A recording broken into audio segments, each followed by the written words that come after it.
Finally, Jules, the punishment's starting to come down after the ugly scenes in the PSG Marseille match. What's the latest there? What can you tell us?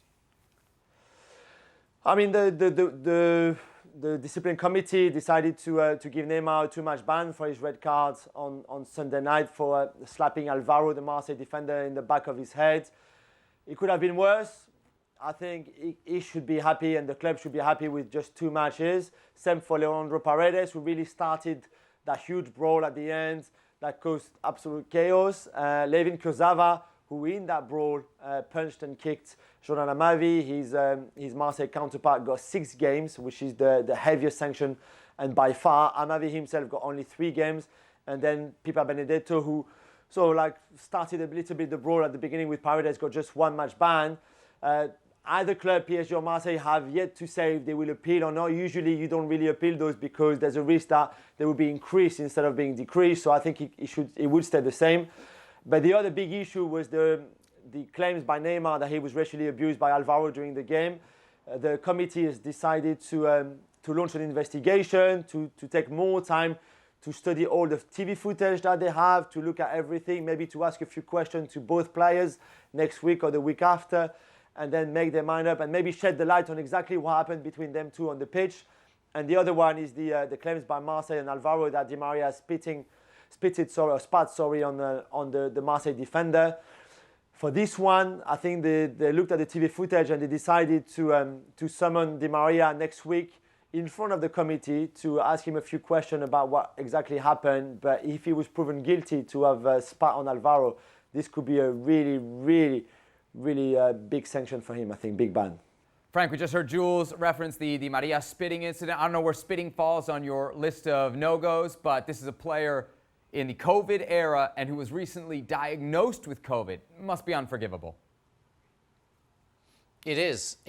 I mean, it was awful. When I saw that, and we are going through a big pandemic, we'll kill, hundreds of thousands of people around the world, and we have a player which should be an example, who is a fantastic player, but should be an example first, spitting on some other players in the middle again of the coronavirus.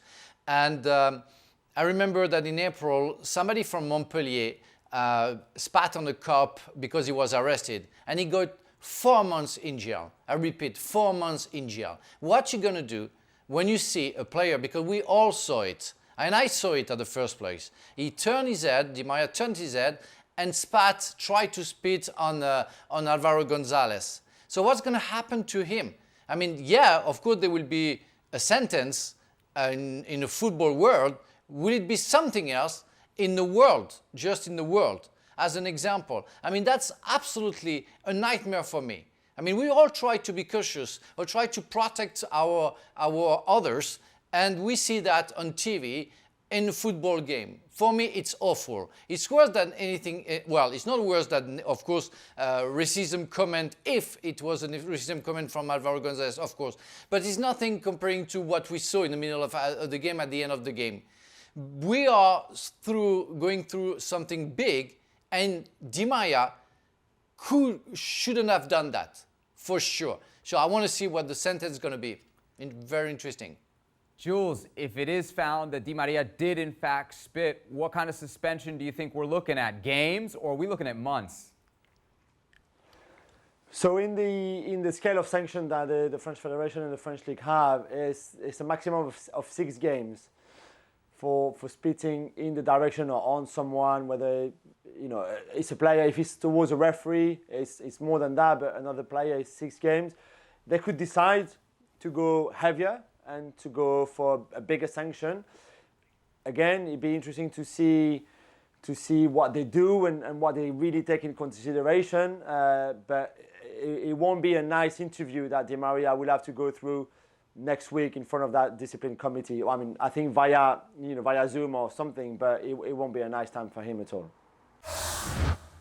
Thanks so much for watching ESPN on YouTube. And for more sports highlights and analysis, be sure to download the ESPN app. And for premium content and live streaming, subscribe to ESPN Plus.